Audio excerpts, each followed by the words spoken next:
And welcome back to Fast Stock Market News, where I give you all the news as fast as I can. And man, oh man, was it a bloodbath again? It feels like I can repeat that basically every other day in the stock market, but today was one of those days that was absolutely brutal.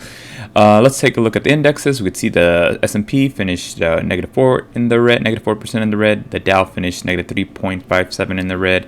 Nasdaq finished -4.73 in the red, and the Russell finished -3.56 in the red. Big thing about the indexes finishing low, we always expect the Nasdaq to outperform on the upside and the downside when it comes to stocks, because they have more high risk, high reward kind of plays and a lot of tech plays. But the fact that the Dow was down -3.51% is a big deal. The Dow doesn't go down very often, doesn't go down over 3% very often. In fact, you can see the Dow tumbled 1,160 points, its worst trading day since June of 2020. And the reason the Dow doesn't go down very much is that because basically stocks that are in the Dow are the safest companies you could think of. Companies such as Target and companies such as Walmart. And that's part of the reason it went down, and along with the entire stock market. If you guys didn't realize, yesterday Walmart reported earnings and they missed. They had a huge miss because they had a little massive excessive amount of inventory, and they just did a bit bad. They have done a bad job managing this whole inflation and pricing cost. And a lot of people thought it was a bit of an outlier, that Walmart just screwed up and it was really bad and they didn't know what they were doing, and it was just a missed quarter, so the stock tanked. But actually, Target reported today, and they reported basically similar things. And one of the biggest issues with Target is basically they had a huge miss. They had a huge miss on EPS. They were supposed to report $3.04, and they reported only $2.19.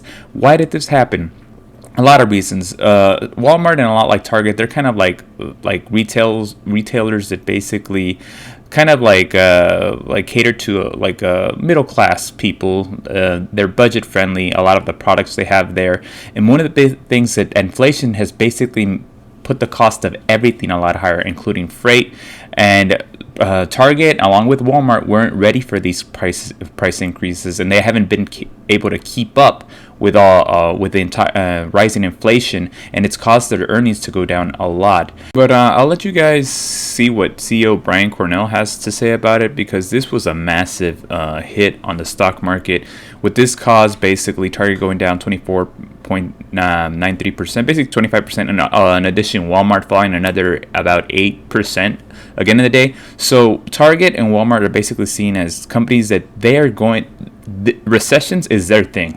They're going to be the top dogs during a recession. And the fact that they're not hitting their numbers because inflation is affecting them is just a telling sign that there's a bit of a growth scare right now in the stock market. If they can't get money, what's the chances that Apple's going to be getting money or Microsoft's going to be making their numbers during a recession? It's going to be probably slim. So, but I'll let you guys hear what Brian Cornell has to say. Check it out. Been a pretty difficult quarter. What happened? Well, first of all, Becky, I appreciate being here during a difficult report. Right. But it's a chance to talk about kind of our business and where things stand. And I frame it by really looking at kind of the front of the house of our business and then the back of the house. And if I think about the front of the house, the consumer guest-facing component, we saw really strong comps, over 3% on top of 23% last year. And importantly, it was driven by traffic. Traffic up 4% on top of 17% last year. Guests are shopping our stores. They're enjoying our services. They're using Drive Up.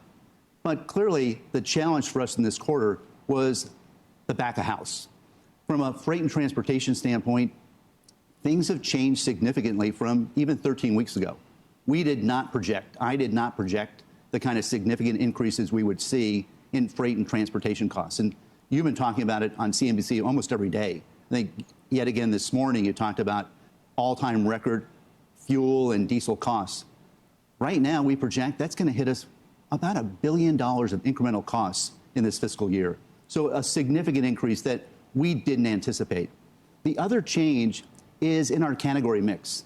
While our comps grew by 3.3%, pretty balanced between digital and stores, we added another $1 billion in incremental growth in the quarter.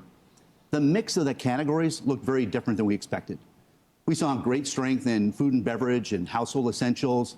Our beauty business grew by double digits, but we started to see some softening in some of the discretionary categories, including those big bulky categories, TVs, kitchen appliances, bikes, as the consumer started to shop differently. And I'll come back and talk about what we're seeing from a trend standpoint. That certainly impacted our mix and our margin mix, but it's also added complexity in our supply chain. Those big bulky items are now in our supply chain, not moving at the rate we expected. We had inventory that we would have liked to have had last year that arrived late, and we pulled certain inventories up early to make sure we're ready for the back to school and back to college season. So that's added additional complexity and cost in our supply chain. And we did not anticipate that kind of change as we were sitting here 13 weeks ago. We have it, guys. Basically, yeah, Target, Walmart causing a lot of selling pressure on the stock market and giving the stock market and hedge funds, people, money managers, a lot of kind of like growth scares of not going to be able to succeed. If Target can't succeed, Walmart can't succeed, what are the chances that other stocks or other companies will hit their numbers? It's pretty much what's happening right now in the stock market, guys. But yeah, that'll do it for me, and I'll see you guys tomorrow. Take care, everyone. Thanks again, everyone, for watching Fast Stock Market News. If you enjoyed the video, consider subscribing, commenting, or liking the video. I would greatly appreciate it. My name is Gio, and I'll see you tomorrow, guys. Take care.